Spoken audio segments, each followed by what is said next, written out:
From the beginning of time, young men in particular have been drawn to some sort of a test, some sort of a crucible. And most societies had something in place where you had to in order to join that tribe. And I think that's still in us. It's not just about having another mission. It's about braiding that mission with your life's purpose. That really is the rocket fuel, man. The most important attribute of a battlefield leader was to have common sense. Apply common sense to the withdrawal, and that's why people were so upset about this.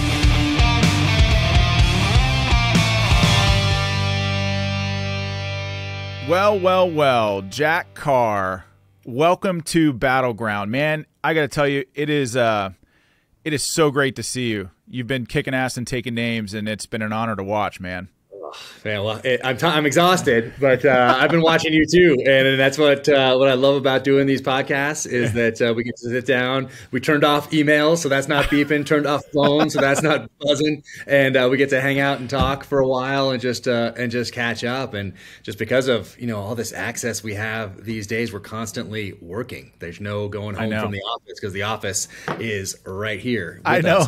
Time, and people, I think people like us are driven to continue to always, make things better, continue to build. I don't know if that ever goes away. I don't know if you ever finish building. I'm thinking that that's not the case. I don't think you ever finish building. So we're going all the time, which means that we don't take the time just to turn everything off and talk to each other. So that's what I love about doing podcasts is we get to just hang out and catch up for a little bit. I mean, you're so right. And you know what it means to rock and roll, move out and draw fire. I mean, Jack, 20 years as a Navy SEAL, right? Deployed to Iraq, Afghanistan, did some counterinsurgency training in the Philippines. Yep. Now you've got 5 books out, a 6th on the way, right? Let me see. Terminalist, True Believer. Yeah. In the closet upstairs and get back to work. Yeah. I mean, it's so you've done some incredible things, like both in the service to this country and after. And I guess I just wanted to start with why get into the military in the first place? What propelled you to want to put on the uniform and put your life on the line for this country? Yeah, well, first off, I'll tell you what, my first day in any of those countries was not like your first day in country, And, it was a pretty rude awakening. Yeah, if anyone hasn't read your book, Outlaw Platoon, they need to put this on pause, go get it right now and read it. Thanks, Jack. That first day in your experience over there is just I recommend that book to everybody that asks me, hey, what should I read? And they always expect me to say a SEAL book because there's a couple out there. And I say yours because that gives you, it's just so visceral and it's just you getting thrown into this situation that you're, there's a little bit of training, but not for what I don't know if you can really train for what you experienced, especially throughout your whole time there, especially that first day. I don't know if there's any amount of training that actually prepares you for something like. I mean, we weren't Navy SEALs, that's for sure. We were just like, I always tell people like the job before carrying a machine gun in Afghanistan for some of my men was high school shortstop. And so they went through their basic training, their AIT, assigned to an infantry unit. 8 months later, we were downrange in Afghanistan getting our asses shot off every day. And so, and I know, by the way, I know you understand what this means, but it was just, there's so many tough times when you're in combat, and so many negative experiences that tend to stick with you for a lifetime, but watching America's sons and daughters in those life and death moments and having the privilege to lead them, Jack, it was just the honor of a lifetime. Yeah, well, you stepped up from about zero training and led these guys. It's incredible. It's an incredible story. Every American should read it because Thanks, man. It gives you an appreciation of kind of what was sacrificed. And then you think of, it wasn't just like this guy. It was from the inception of this country up until today that people have been doing things like this and sacrificing for us so we could have these freedoms, so we could have these options and opportunities that we have today. And then maybe they'll take a little more thought and put that time into studying the issues of the day so that when they go into that voting booth or before they retweet something, they just take a pause and think about what was sacrificed so that they could do those things. And then before they go on with the rest of the day, just put a little more thought into it, because we're not really making those decisions when we go into that voting booth or you're retweeting that thing or whatever you're doing. It's not for us. it's for our children and our grandchildren. So Exactly. the decisions we make today influence them and the country for generations to come. So, but anyway, I did kind of hijack that question there. Why did I join the military? I think it was innate. I think even if I didn't have a family history, I would have just been drawn to service. But my grandfather served in World War II. He was killed off Okinawa in 1945. God, man. He was a Marine pilot. So he flew the Corsair, which is the one that had the gull wings. Yeah. And, right about that time that I'm going through his medals in a little box in the attic and the silk maps that they used to give aviators back then. Because if you had paper maps and you hit the water, they just kind of, disintegrate, but a silk map just gets wet and you still use it. Yeah. So I had his wings. I had all these black and white photos of him standing on the wing of his Corsair and his whole squadron in the Pacific, in front of their little hooch. And so I had all those things and I was just enamored with it. And also there was a show on called Black Sheep Squadron. And I was already watching it in reruns because it came out in the late 70s. I was watching it in the early 80s. So it was already in syndication. I think it just ran for two seasons, I think. But Robert Conrad portraying Pappy Boynton, who is a Marine Corps aviator in the Pacific in World War II, like my grandfather. And I'm watching this show. And of course, I identify with him immediately because he's a hard drinker and he's a fighter. And I read his autobiography. And then I met him at an air show. And so I got to meet him about a year before he passed away. So I got to shake his hand. I still have the book that he signed for me. So I think it was just, it was already in my blood, but also those things certainly helped. And now looking back, it highlights the power of popular culture and how important that is, especially for young men, to look up to people like that. So I'm looking up to Pappy Boynton, portrayed by Robert Conrad, and I got to meet Robert Conrad too when I was a kid, which is crazy. So I got to meet both of them. But looking up to those heroes, and what are they doing? They're serving their country. They are sacrificing. They are leading. And so you're getting even though you think you're just watching a show, you're really getting some good values by watching a show like that.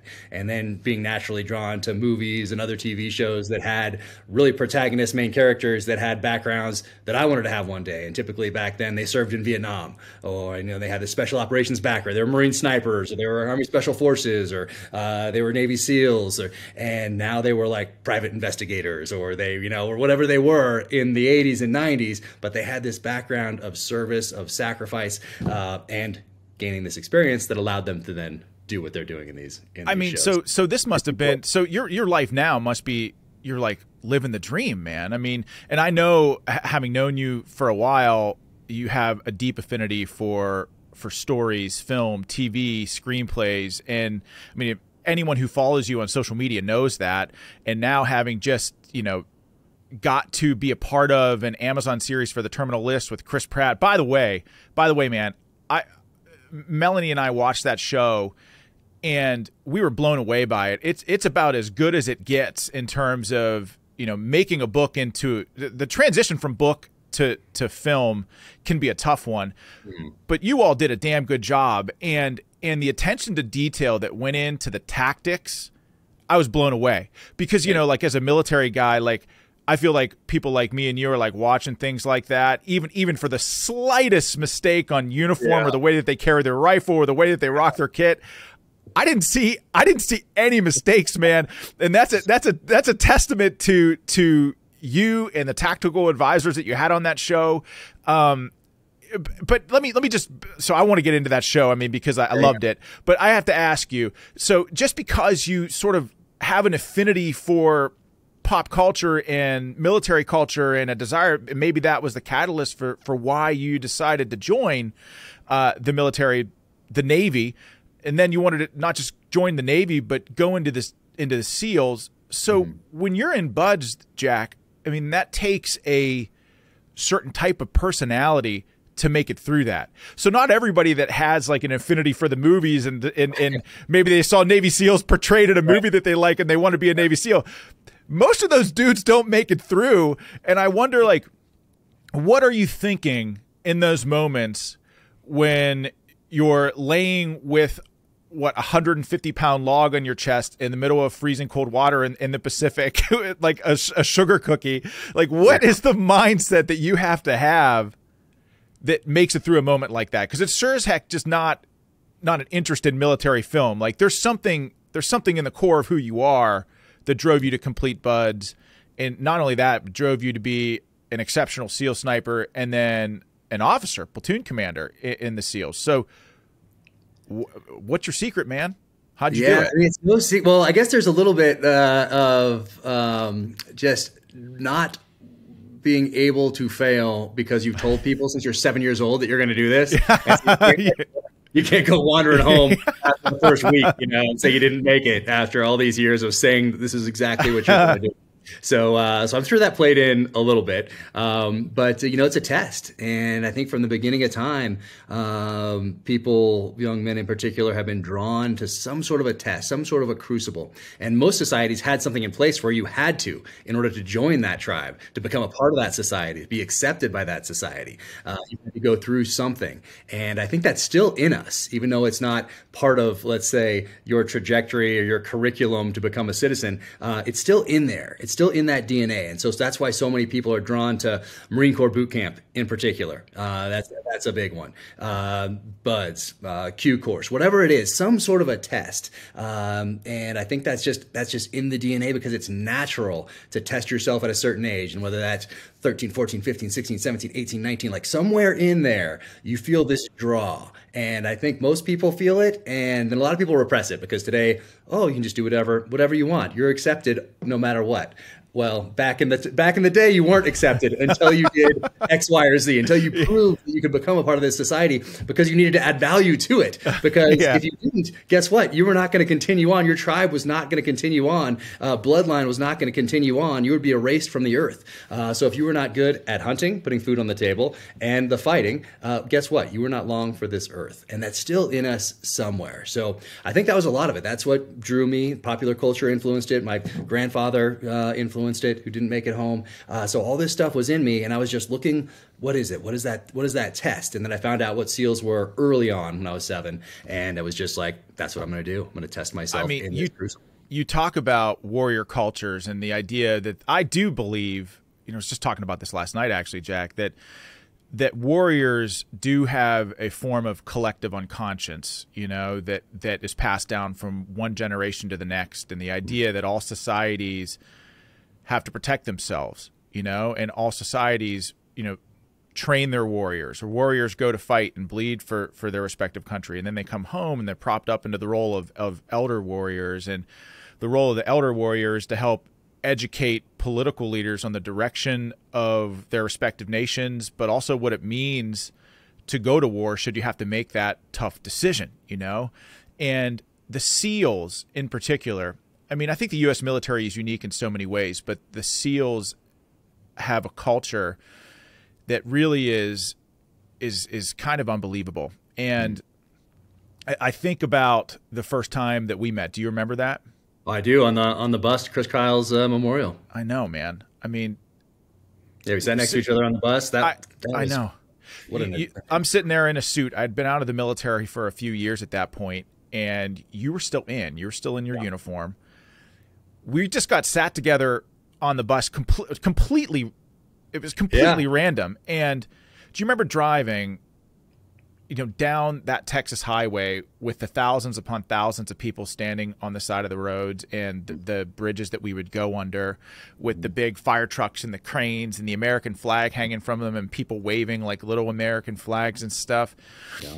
I remember that moment, and I remember watching the SEAL team community rally around one of their fallen, and it struck me. And obviously it's something that stuck with me until this day, and obviously meeting you as well.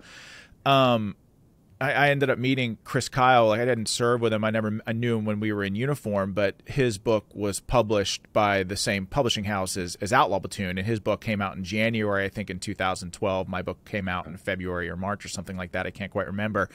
But he and I became friends through that process, because you go from, SEAL or nothing burger Army infantry captain out of the military, not really sure what the hell you want to do with your life. All of a sudden you're publishing a book, and it's like drinking from a fire hose. So we leaned on each other in those moments, and I think we became friends. And when we lost him a year later, obviously it was a devastating loss for the country, but certainly the SEAL team community. And I saw it down there, look, I'm an Army guy. I served and worked with the SEALs. during my time in active service, but I was never really exposed to their culture until that moment. And sitting there on that bus next to you and watching how you respected one of your fallen at his funeral and slamming the trident into the coffin, you know, with the palm of your hand. And I was blown away by that, man. And frankly, I was blown away by you and some of the questions that you were asking, because I think, if I remember correctly, Jack, you were transitioning or about to transition out at that point. I'd made my decision at that point.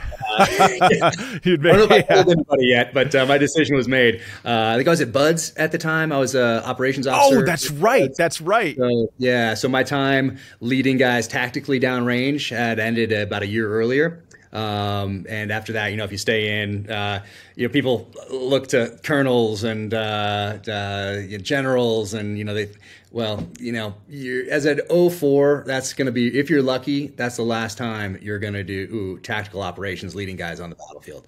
After that, you're going to go to a staff job somewhere, maybe another one. Then you're going to circle back around and be a team CO, commanding officer, which sounds great, but in reality, probably isn't, like a staff officer, right? Yeah, you're a manager at that point. I mean, regardless of, you know, what you did in the past, you're now a manager, but you're still a leader. Exactly. You still set the tone and all that stuff, but you're not going out kicking in doors with the guys, nor do they want you to, because now you've been in staff jobs for the last 4 years. Exactly. And probably if you're an officer and weren't enlisted first, maybe and didn't augment your training on the side, you're not a gun guy.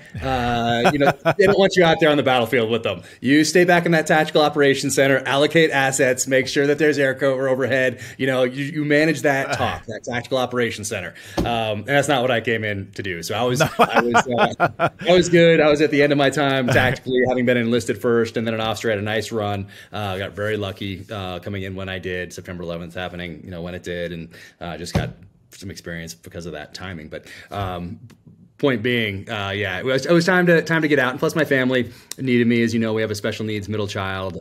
My wife was taking care of him because I'm downrange or I'm training. And that pendulum, as you know, has to be on the side of the team of the guys, because that's what you owe them. That's what you owe their families, the country, the mission. And that's just how it is. That has to come first. And my wife understood that. We articulated that to one another, her understanding, me being able to articulate that, and she got it. So it wasn't like, why does the team always come first? Because she knew why the team had to come first, because those guys' lives are in your hands downrange.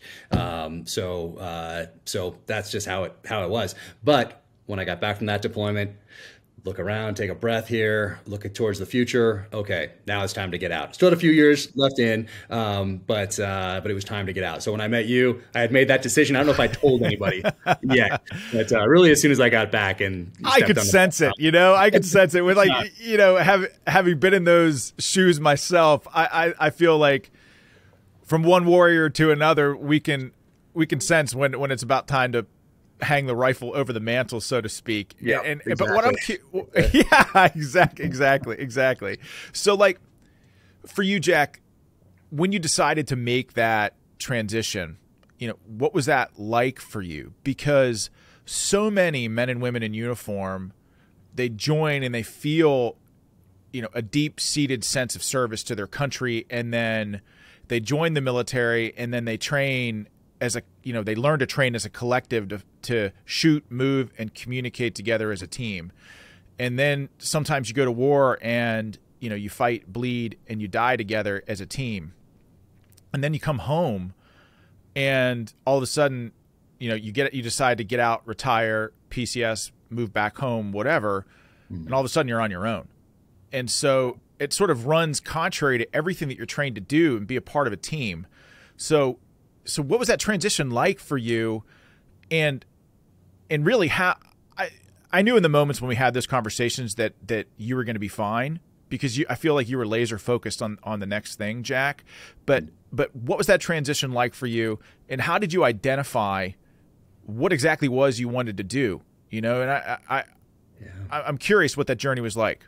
Yeah, I think I was lucky in that I knew what I wanted to do. And that from a very early age, I know I wanted to serve my country in uniform, specifically as a SEAL. And then I knew that after that, I was going to write thrillers because I'm reading all these books growing up. I'm reading Nelson DeMille and David Morrell and AJ Quinnell and JC Pollock and Mark Olden and Stephen Hunter and Tom Clancy. And I'm reading all these guys. And because I'm figuring, okay, if Nelson DeMille says something about the military or David Morrell says something about SEALs or special forces, they must have some inside information, because back then you couldn't just jump online and check it. You had to read the nonfiction stuff, of which there wasn't very much in the early 80s. And then there were these thrillers that had these protagonists with backgrounds that I wanted in real life. So I'm reading these things and I'm loving them. And I'm reading them also through the lens of like a childhood type innocence, in that I haven't built up any cynicism really yet, at 6th grade, 7th grade, 8th grade. I don't have that. There's less filters, I guess. And I'm just enjoying them. I'm enjoying the magic of being in these pages. And so I just knew, hey, when I get out, I'm going to write these thrillers, and I'm going to be a #1 New York Times bestselling author, and it's going to be made into a movie or whatever else. And I just thought that's what I'm going to do. And I didn't waste any bandwidth worried about that not happening or worried about not making it into the SEAL teams. Like, I just knew this is difficult. That's why I want to do it. And then I'm not going to worry about, what if I don't make it? Or what about 80% of people don't make it? Oh, geez. No, because I've just wasted 3 seconds right there where I wasn't doing a push-up, wasn't doing a pull-up, wasn't reading something about warfare to make myself a better operator in the future. So I didn't really worry about that sort of thing. So I was lucky in that I knew what I wanted to do. But then also when I was in that position at BUD/S, at SEAL training, when I met you, I saw a lot of people transition out. And you didn't really see that in the regular teams because you're so focused on training up for deployment. So someone gets out, they're just gone. But at BUD/S, now you're taking a break. You're not taking a break, you're taking a breath. And then as the operations officer, which is like, for people listening, it's like the COO of a company, like day-to-day type operations. The CO would be like the CEO of a company. But I'm getting calls from people saying, hey, buddy, can I bring my new boss in? He wants a tour of the thing, he saw the movie or whatever. Hey, no problem. And so I was setting up all these calls. But as I was doing that, I was like, these guys can't let it go. They've transitioned out. They have new lives, but they can't let this go. And by letting go, I don't mean like forgetting about it and starting anew. No, it's a foundation, just like anything else in life, no matter what, whether you're in the military or not. Your experience forms this foundation upon which to build going forward. I saw a lot of people that had a hard time like pulling that foot out of this world of special operations and moving forward. So I just recognized that and realized, hey, when I get out, we're going to make a physical and psychological break by moving somewhere else. So we moved to Park City, Utah from Coronado, California. So it's going to be physical and psychological. And I think a lot of people stay behind in some of these same areas. Go to restaurants are the same, bars are the same. I get it. Yeah. Like all these, you're seeing people, and it's just this touch point that you continue to have that maybe might not be so healthy if you are trying to move forward and build on that. Yeah. So a lot of guys get out, they try to come back in, or they go contract, or they're not sure what they want to do, and they start floating around a little bit. So I was lucky in that I knew exactly what I wanted to do. And also I was naive. I didn't really realize how hard it was. I just, people tell you and they look at you when you tell them you want to be a SEAL, they give you a look like, okay, yeah, good luck. Same thing you say when you're an author. It's like that same thing. I know. Exact same look. And so I just use that as fuel. Yeah, you're surrounded by people. I mean, seriously, that it's so true, Jack. Like, you're surrounded by people who tell you that you can't do something, I think as you spoke, man, I'm just sitting here like thinking that's when you braid your why, your purpose with a mission, right? Because when you're in, you have a mission, right? You're clearly focused on where you have to go on the horizon and getting your people there, and when men and women get out of the military, they don't have that mission. And sometimes they languish and they wander and they're not really sure what they're supposed to do. So I think but it's twofold, right? Like, it's not just about having another mission. It's about braiding that mission with your life's purpose. That really is the rocket fuel, man. And I feel like that's the sweet spot. That's the magic sauce. And I feel like you tapped into that. And I love the idea of making a psychological and a physical break. Like, you're leaving warrior culture. You're not leaving it behind entirely. It's forever going to be a part of who you are. But you're taking that mindset and that mission and that purpose and moving somewhere else and figuring out what you want to do. And for you, it writing books, man. And so when you wrote the terminal list, like where the hell did that story come from? Because I think it's like, it's when you're a creative person, right? I mean, not all military guys are creative, super creative people, right? You know, it's writing a story is an art form. It's not dissimilar to like painting a painting or something like that. Yeah, no, you know? exactly right. And when you craft a story, I think that like the simplest stories are the most profound and the ones that stick with us the longest. Like I read The Most Dangerous Game when I was a kid, and I remember that. Yeah. Every aspect of that story, even today. And it was just so simple, but it was beautiful in that as well. Yeah. And the terminal list has that type of a feel to me. Thank you. Yeah, it's that Most Dangerous Game informed my third novel, Savage Son, which is actually the one I wanted to write first. But I knew the characters weren't developed enough to start with that one. Yeah. So I knew I had to come out with the terminal list first. But when you're talking about mission and purpose, I think there's things that I recognized while I was at Buds by seeing people transition, knowing exactly what I wanted to do. But I think it's about mission and passion. So my mission is to take care of my family and ensure that our special needs middle child has a lifetime of full-time care. That's my mission. My passion is writing. So putting those together gave me a purpose going forward. So that's how I thought of it while I was still sitting there at my desk. And in the SEAL teams, I was like, I kind of felt like, remember in Spy Game with Brad Pitt when Robert Redford's trying to recruit him, so he puts him in the acting position.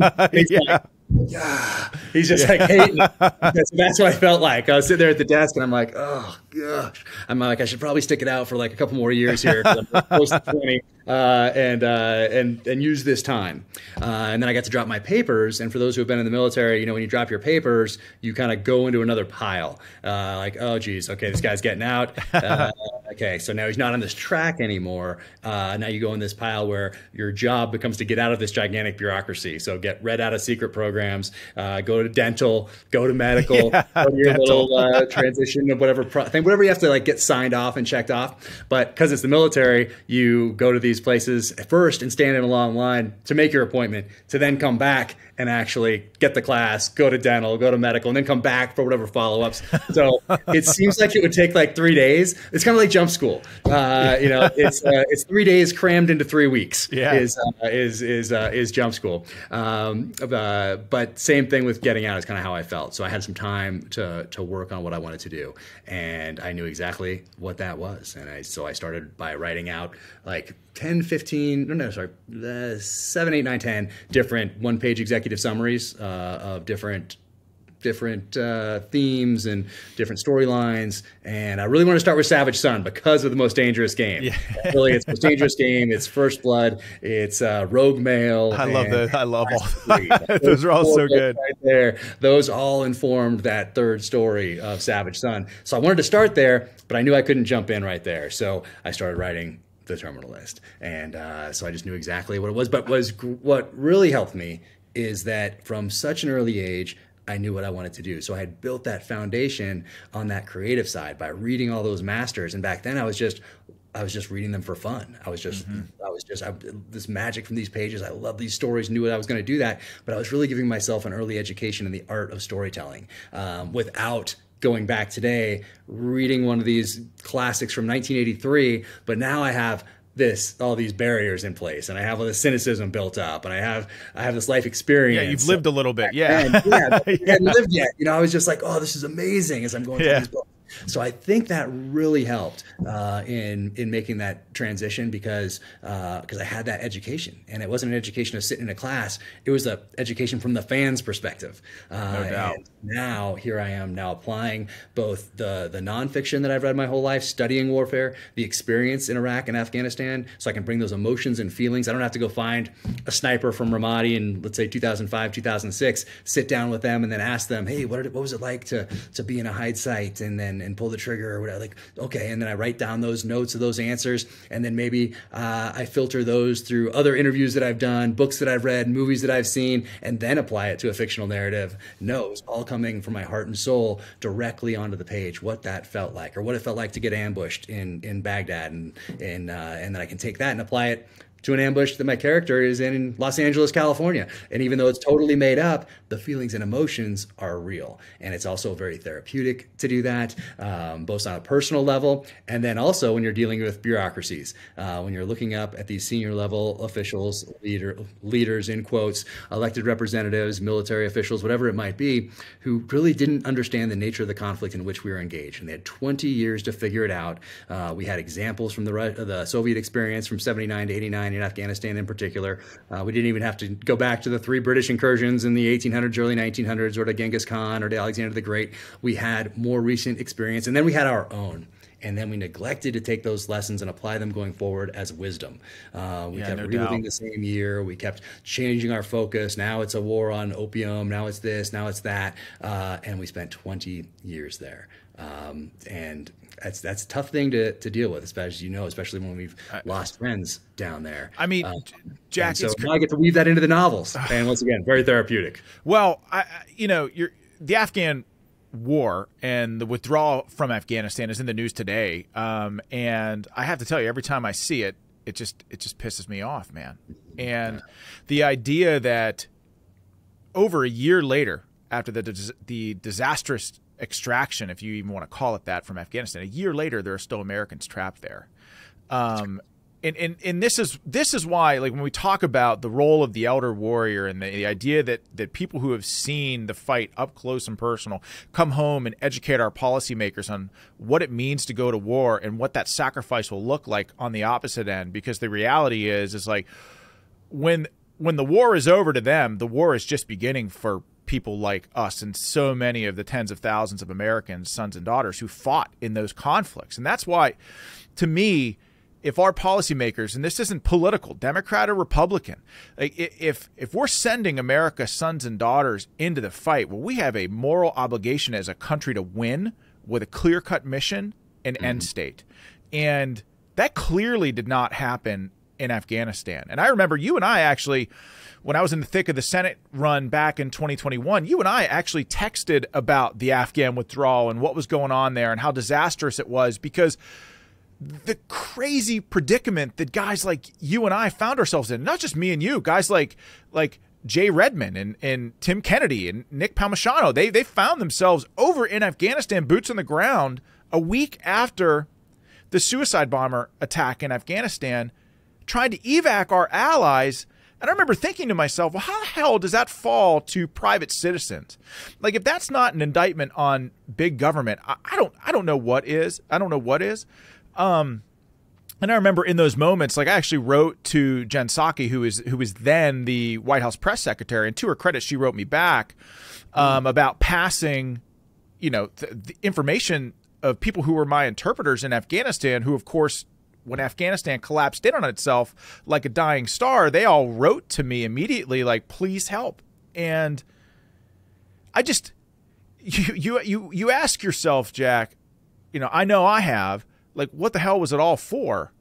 If it was just going to collapse on itself like that, do you find yourself asking those questions? Oh, I certainly do, and it's a tough one to answer. And I think I try to do that in the pages of these novels, even though they're no doubt. It allows me a chance to explore some of those questions, and then you can do something about it. That's the great thing about fiction, about commercial fiction, about movies, because things you can't really impact in real life. Well, guess what? You can have resolution in the pages of a thriller, or by sitting down and watching a TV show, or in a movie, and so you get this sense of satisfaction from being able to see something come full circle and having the good guy win. And that doesn't necessarily happen in real life. But I do think about it because of so many, just because of that sacrifice, 20 years of sacrifice. And this is how it ends up. You had 20 years to prepare for this moment. And that's why the American citizen who has no touch point with the military, never read a book on strategy or tactics or geopolitics, could look at what happened and say, because they have common sense, and say, wait, what are we doing here? Why did we give up this place called Bagram that seems like we had some standoff distance maybe? We owned the terrain. We had an airfield. And then you put America's sons and daughters in this place in Kabul where you have these mass crowds that are, I mean, you don't need to know anything about tactics, anything about geopolitics, nothing about the military. And you can look at that and apply common sense. And that's one of the things that George Marshall did in the run up to World War II, during World War II. He had a list of criteria for leaders. And one of those things was having common sense. Karl von Clausewitz, same thing. He said the most important attribute of a battlefield leader was to have common sense. And that's why you could look at this, apply common sense to the withdrawal, to the whole 20 years, but let's just talk specifically about the withdrawal. And that's why people were so upset about this. And yeah, America's sons and daughters, once again, pay the price by being put there by people who didn't understand the nature of the conflict in which we were engaged, stand up to bad decisions. I don't know. It's just so hard to even contemplate. It makes me so angry. I know. I could tell, man. And like, this is why you talk about like the war starting for men and women when they come home, when the conflict is over. You've been in those shoes. You know what that's like. And we talked about the importance of culture, right? And its impact on our society. What I appreciate about, you know, not just your books, but also the Terminal List Amazon show, was that it portrays our servicemen and women in a strong, positive light. There's this perception in American culture of when warriors come home, like we're all broken. And you even see that reflected in our statues, like of warriors who are like looking forlorn up at the sky, like we're somehow lost. We're not. We still have a mission to protect this country when we come home. And what I like about the Terminal List is how it shapes our culture. And not just that, how it shows post-traumatic stress and what soldiers grapple with, and how it's not a debilitating disorder. You can have post-traumatic stress from a car accident. Yeah. But it shows, I think in a positive way that our warriors are strong and will always be strong, that there is a distinction between those who are boots on the ground doing the fighting and the bureaucracy that sends them to war. And I just like that it shows some of the struggles that our men and women have when they come home, because it's so important. You know, most of this country, Jack, like as you said, like who maybe don't have a touch point with the military, they don't know what it's like to put that uniform on and defend freedom. And that's not an indictment. I think that's a strength of our country. The fact that most Americans are only concerned, they have freedom. They can live their life the way that they want. I mean, it's sort of like the double-edged sword of freedom is that, you know, Americans enjoy their freedom, and with every passing generation, maybe get further and further away from the warriors who protect it, right? Well, or you don't have to invest as much as exactly. a generation prior, or exactly that generation before that, and before that. Exactly, man. So when you invest in something, then you have ownership in it.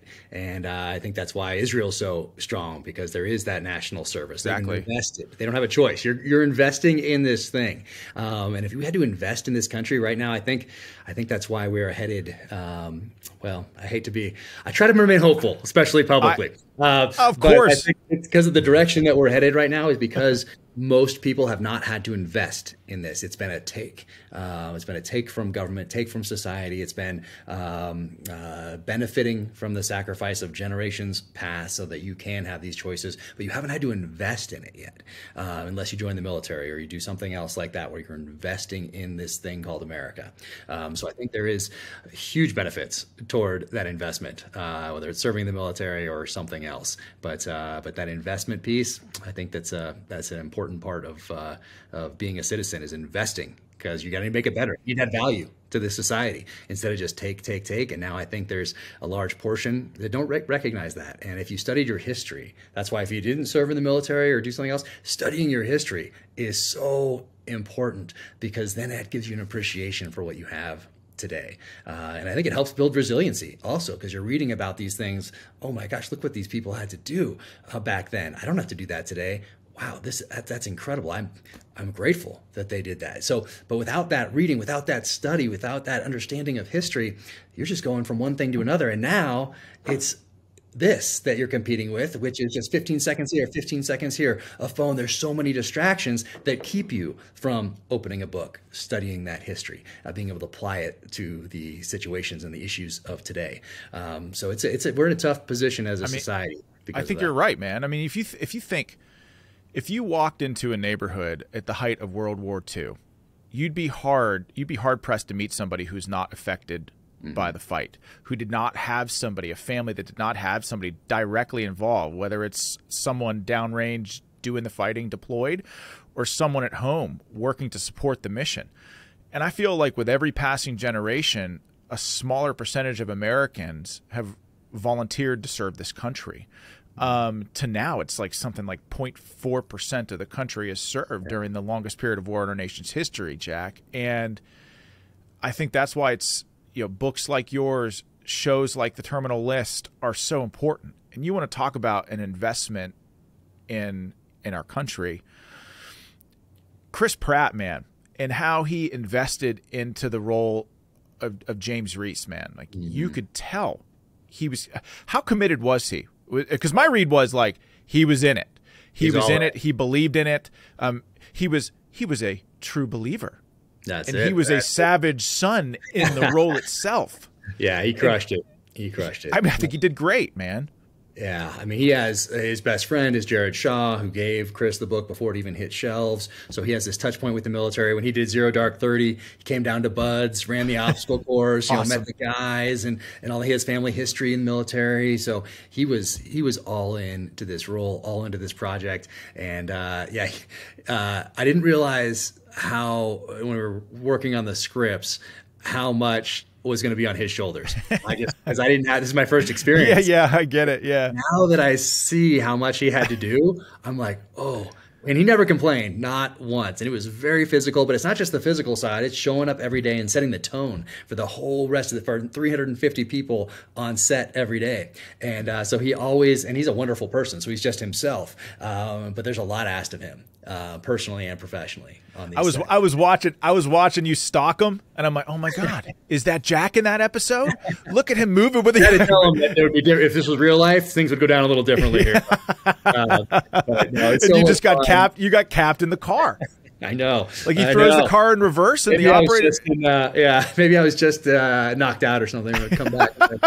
You got a rep to keep here, man. I know. But what was really cool. So I wanted to do the car crash when he backs into me, but they wouldn't let me do it. So they had a stuntman do it. But the guy who doubled me, Mick Rogers, who doubled Mel Gibson in Lethal Weapon, jumping off the tower, handcuffed to the business guy in that movie. So I got to be doubled by except Lethal Weapon was a hugely influential movie growing up for me. Dude, that's awesome. So that was great. And then got to be in the car. And what was really cool to see how they do it, like how they put those bullet holes in, is they have these little mortars that are hidden behind the dash. And so they send a little ball bearing up into the glass from the car. So even if someone's shooting in, it's sending a ball bearing so it shatters the glass. How do they do that? Is it like it's like almost like a claymore? Yeah, someone's got the remote firing device over here on an iPad, and Chris is firing. They hit it, boom, boom, boom, and it's tsh, tsh, tsh. So I have the sunglasses on there, so the glass doesn't come back in your face, from doing that. But that was pretty cool to see, kind of the movie magic, the Hollywood hot sauce. But we tried to make it have this authentic touch point with everything that we did. And of course there is going to be, some Hollywood here or there, but really we were trying to capture the mindset of a modern day warrior.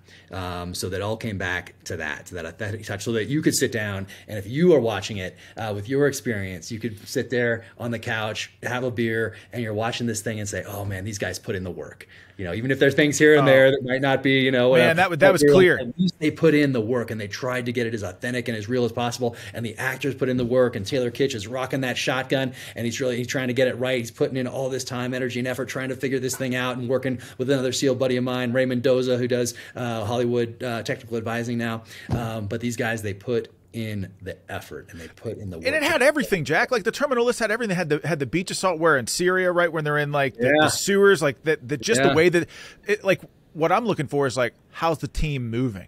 right? Like just the tactical movements were spot on. It had escape and evasion where James Reece gets capped in the shoulder and he's running through the mountain and falling off the mountain. Little nod to First Blood. Yeah. I knew it. Yeah. Not to cheat in the scene in the episode before that, in episode 5.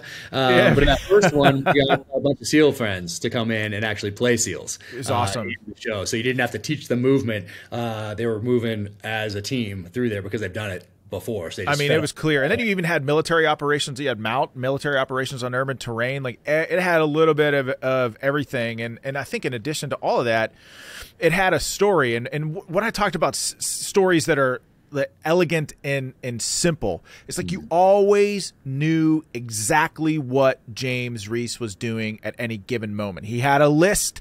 It was right there. And at any point in time in the story, anytime there was an ancillary story with ancillary characters, and maybe like James Reece isn't on the scene, you knew that he was moving out in support of that mission with that list. And that's what I think I liked about that story the most, is that you always knew exactly what the main character was doing, even when he wasn't on the page, even when he wasn't on the screen, you know? Nice. Love it. Love it. Yeah, I wrote it so you could grab it very intentionally. I wanted to write it at a couple different levels. I wanted someone to like walk through the airport, see it in a Hudson News, grab it off the shelf, and have a great grab just a spy thriller or political thriller, and have a good experience reading it. And okay, you escaped for a few hours on your flight or on the beach, and awesome. But then a little deeper, it's about really someone who becomes the insurgent, who becomes the terrorist, becomes the person that he'd been fighting. And the time I wrote it was 16 years at war, but let's say 20 now. So he becomes the person that he'd been fighting for those last. He makes this transition, and I do that through, having him have to raid the armory of his enemy. So he goes in the book, and we had a scene like that in the show. We had to take it out for time purposes, but he goes in there and he's taking all the weapons from the armory. So he's essentially stealing those weapons to go use them in this mission, in this mission of vengeance. His hair starts getting longer. His beard starts growing. We kept that part in the show, so he kept his beard and his hair real time throughout the whole series to show that he's transitioning into this insurgent. Goes from having a uniform to not having a uniform. Like all those things visually. So even if you don't really recognize that, it's still subliminal. It's still in the novel. It's still in the show. I mean, those are the best types of main. You talk about the hero's journey, right? And to me, those are the heroes that could also be the villain at any given time if maybe he was 1 degree more to the. You know what I mean? The same thing with villains. Like villains that where you understand what the villain is doing and the mission of the antagonist, right? Yeah. And in the back of your mind, maybe you even find yourself agreeing with that mission, but maybe disagreeing with his methods. Those are the best. So much more fun that way. Yes, totally. People into a little bit of confusion almost, for a little bit, make them question a couple of things here and there. But even that, and then the third level really that I wanted that maybe people will recognize, maybe not, is that this is someone who's bringing the wars from Iraq and Afghanistan back to the front doors of people 100%. Sending young men and women to their deaths for 20 years. So there's 3 different levels that I was thinking as I wrote that, and I wanted to have those in there, whether people recognize it or not, and some people that will definitely recognize those 3 different levels. I mean, I love that you drew the distinction between the war fighter and the suits that are sending people to war. You know, that's so important. And some of those suits wear uniforms. Exactly. No doubt about it. And I mean, people don't realize GI, government issue, you know? The military was not too excited to help out with this production. We did not get any help with it. That's for sure. Well, you didn't need it, man. It was locked on target. I thought it was great. And so, okay, so I want to respect your time, but I tell me how. I know that being a father and being a husband is so unbelievably important to you. And I think that's part of the reason why you served this country for so long, because you want to make sure that, and I don't want to put words in your mouth, but you want to protect them and make sure that they inherit a country that's free. Jack, I know that about you. Now you're out and you're living the dream. How has this sort of new mission, new purpose, new career path, how's your family handling all that, man? And like you said, I know you have a special needs kid, and everything that you do is in support of taking care of that little guy, you know? And so how has your family reacted to all this? Yeah, well, first off, the kids are completely unimpressed by anything. I know. You know how it goes, right? I do know how that goes. Exactly. Totally how that goes. So it's exactly the same position you're in as far as that stuff goes. They were impressed for a little bit, like when Chris Pratt does a FaceTime with them or records a video and then sends it to me and I can show them like for a happy They're birthday. like, whoa, that's Star-Lord. Exactly. For like 3 seconds maybe, and then it's back to, okay, just being dad and being completely unimpressive, especially with a 17-year-old in the house now. So it's 17, 14, and 12 are the ages now. So yeah, first off, everybody's completely unimpressed by any of this. But I think like for my wife, I think it was a little bit of, I guess both of us didn't realize it was a startup. Like I thought it was just writing. And I thought being an author is only writing. That's my impression. Reading all those books growing up, you don't realize that there's more behind it. And back then, there wasn't as much that you could do because there weren't these platforms out there at the time. You had to really rely on your publicist at a publishing house. Exactly. You had to rely on that marketing department at a publishing house. And who are they going to promote? Probably the authors with last names like King, like Patterson. Because guess what? They're like the Avengers. They pay for everyone else. Luckily, my book paid, was profitable right out of the gate, which is unusual for a first novel in particular. But now you have more options out there if you want to build it as a business, and so that's what I did. So I embraced that. I didn't really realize until maybe a month or two, I think, before the book came out. It came out in March of 2018. I did my first Instagram post on, I think it was December 24th or 25th of 2017.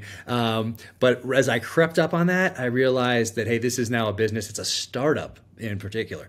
It's like having a computer company in 1978 in your garage. So the product has to be the best that it can possibly be, and that's the book. So all your heart and soul goes in that. The product has to be the best it can possibly be. But guess what? Now what? If you want to continue to do what you love, well, people have to know that this thing exists and they have to purchase it. So now what? So you adapt. And just like on the battlefield. And on the battlefield, typically, you're looking for gaps in the enemy's defenses to capitalize on momentum. You're looking to adapt because the enemy's doing that to you. Well, same thing in business. And I say I'm a terrible businessman, but I'm a good entrepreneur. And I think there's a distinction between those two things. So being an entrepreneur means that you are going to take advantage of all these different opportunities out there to grow essentially a business, a brand, a readership, an audience. And what did that mean? Okay, that meant podcasts. That meant being on them and creating one on my own. That meant engaging on social media. And what I love about that is I get to thank people. Because if you're a Grisham in, let's say, 1993, or you're a Stephen King in 1988, when do you get to say thank you to people? Well, at your book signing. Yeah.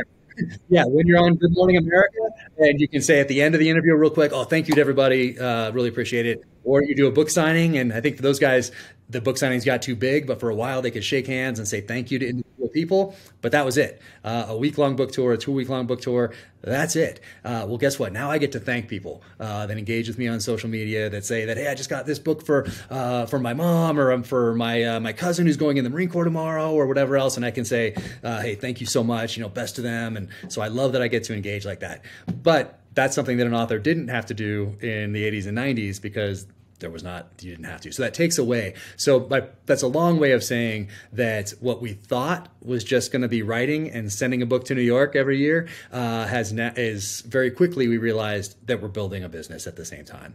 And that takes an investment of essentially what you did in the SEAL teams and putting your heart and soul into this thing. No doubt, man. And like, it has taken a lot more well, look, of us as a family than we initially. I 100% guarantee you that the next Jack Carr, there are aspiring authors that are going to watch this podcast and watch everything that you do. And it's a good lesson for them, right? Like writing just ain't about writing anymore. Like it's about building a brand and a movement behind the things that you write as an author. It's about like when people buy a James Reece book, they're buying more than just the story. They're buying into a mindset. And if you're a young author and you want to write a book, there's really no better model to watching how you've built out this business and all the pillars of that brand with James Reece and all these books that you have. But it ain't just about writing, Yep. And the other side of that, though, is that I wouldn't worry about all that other stuff until you have the best product you can possibly make. Exactly. Until that book is as good as you can possibly make it. I wouldn't waste any bandwidth worried about a website or worried about a social media presence or worried about an agent or worried about a publisher. No. Put all of that you just were thinking about, those things, into the book and making it the best. And it doesn't have to be a book, any product, whatever you're doing as an entrepreneur out there. Put all of that into making the best product you possibly can, because it has to be the absolute best that it can be. Then once you have that thing, now start worrying about those other things. How do I get an agent? How do I get a publisher? Okay, now I got to do this, now that. But you have to have that book first, especially on the fiction side of the house for sure. So you have to have that product. So now that that it is more than just the writing, but initially I think it has to be all about the book. It has to remain about, and that's why there's no free time. That's why it's not like you just write up here and then maybe you do and then you sit back, and no, you're always going, always building. And maybe at some point, I don't know if you ever take the foot off the gas or not. I don't even know, or shift back to writing. Because guys that came up in the 80s, 90s, like John Grisham and they don't have to do any of the other stuff because they're already established. They can just write, and that's wonderful. But today's a little different. And what was great about coming into the publishing world when we did, is that there's an authenticity touch point that wasn't necessary in the 70s, 80s, and 90s. No doubt. You couldn't check on anything. You couldn't follow somebody. You couldn't, it wasn't as necessary, I should say. Today it is. That authentic touch point is of vital importance, and being your true self. And I couldn't even not be me. That would be exhausting. I'm exhausted as it is. I can't even imagine trying not to be me, on a social media or something like that. That is just not possible. But it's about sharing that journey, but not just sharing the journey to say, look what I've done. It's sharing that journey to show that, hey, you can do this too. There's lessons in here, maybe. There's good ones, there's bad ones, there's successes, there's failures. But it's aspirational and it's inspirational at the same time. It's not just a place where you can say, time to buy my book.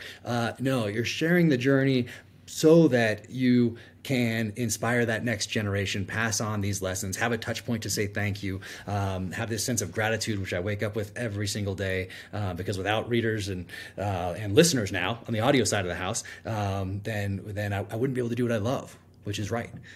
So I'm just wake up every morning just full of gratitude that I can work the way that I do, that I can invest so much into what I'm doing. And that's all because of the readership, because of the listenership, and now because of people that are watching the show on Prime Video. Well, okay, so I got two questions for you before I let you go.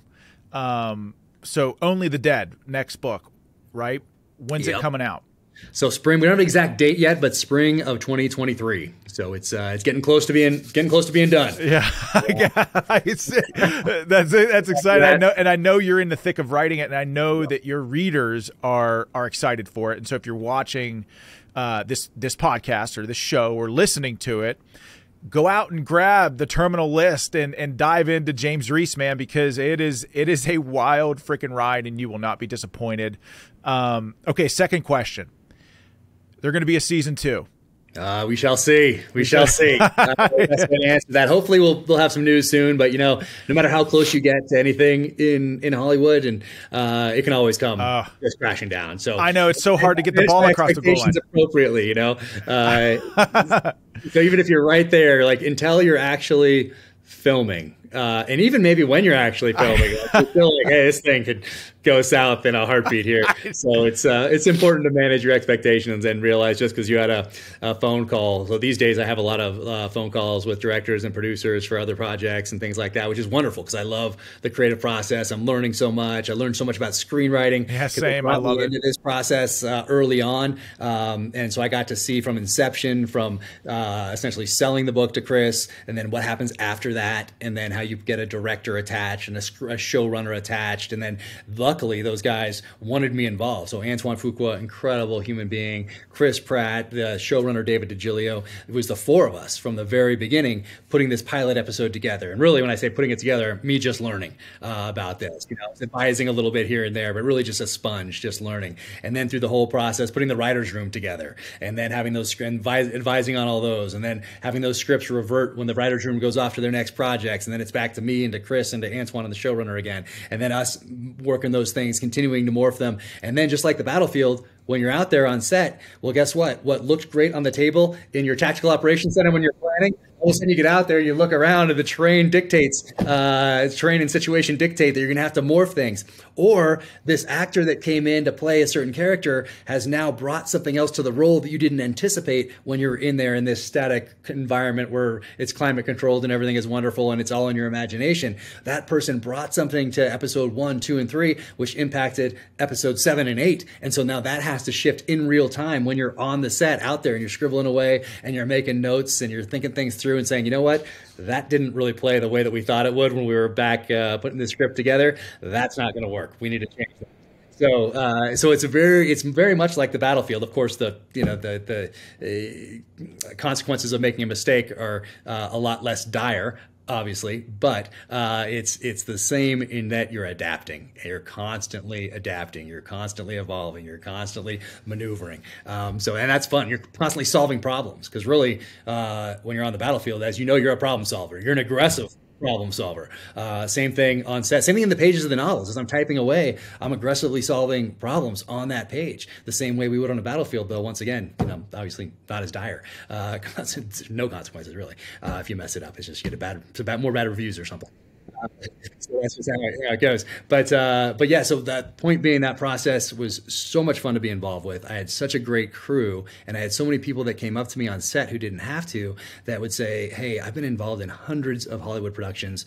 None of them have felt like this. And that's really due to Chris and Antoine at the top and the tone that they set for everyone out there. And so they inspired everybody from the person working in makeup to the stunt coordinator, no matter who it was, they inspired everybody on that set because they came in with this attitude every day that made people want to be there and give their best work. Not like, oh geez, I got to go work with this crazy director again, or oh geez, this star is a nut. I cannot believe he only needs green M&Ms in the room. Yeah, exactly. So it was the opposite of that. And so many people came up to tell me that. And then so many people also came up to say, and this is really cool, hey, my daughter is going to boot camp tomorrow, or my son's going on his first deployment. And so I always had a big box of books that I took with me to this thing called Video Village, which is the producer area where you have your headset and your screen and you're watching everything. And so I always brought a huge box of books with me, and I had other ones in my truck, and I just signed books and just hand them out to people just as thank yous. It was the least that I could do. So it was a great, wonderful experience. But point being, that was another long way of saying there's other calls coming in now for all these other projects, but I manage my expectations accordingly, and I'm just enjoying it for what it is and constantly learning. Well, that's good, man. You're living the dream, and I'll tell you, well, first of all, it is kind of amazing just how much goes into making an extraordinary film. Like as someone who have an affinity for books and film and all that stuff, as I mentioned, but you go in and you watch it and you're like, that's an amazing movie. Like Top Gun Maverick, loved that movie. Mm-hmm. But so much goes into it, and you just talked about it, from the screenplay to the writer's room to the filming to the production to the music, right? And making sure editing afterward, you can ruin it in editing.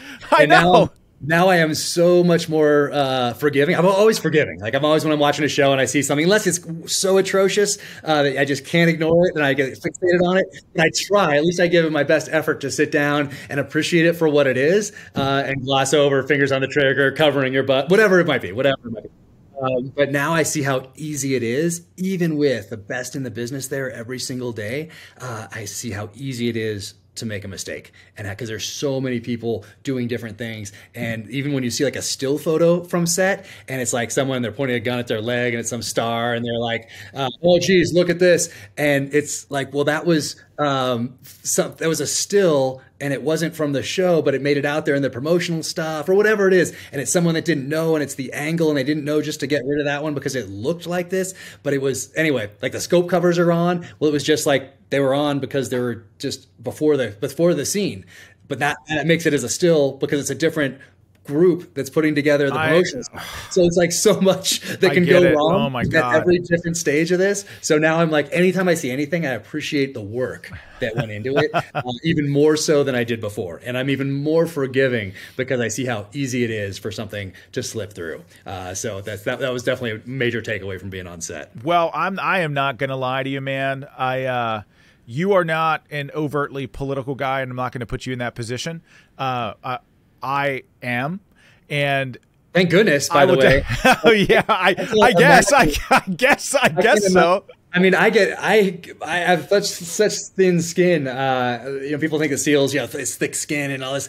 I get a bad review, or I get somebody that's intentionally writing something horribly, a personal attack in a review, or whatever, and they didn't even read the book, and that's just how it goes these days. That's the flip side. That's the double edge. Yeah. I mean, age is that also everybody 24/7 can shoot an arrow at you, as you know. And I can't imagine in politics, because let's say back like when we grew up, at the end of the day, a politician could leave the office or leave an event, go back to the hotel, go back to home, to family, and be done till the next day, until they picked up the paper the next day, maybe. Well, now that doesn't exist. Just like bullying in school continues past the time when the person leaves because they're still connected on social channels. Same thing for politicians. All day, every day, even when you're asleep, people are throwing spears, people are telling lies, people are putting things together that have an agenda, that want to just paint things in a way that is just awful. And I can't imagine being in that position. And you stepped into that ring. And I have so much respect for you for stepping in to that arena and continuing the fight where it's so important. Because for me, I just get gotta fight for the country, man. I'm good at like one side. I'm good at like the just having a conversation type side, and being accepting and forgiving. And then I'm very good at the other side, the going to war side.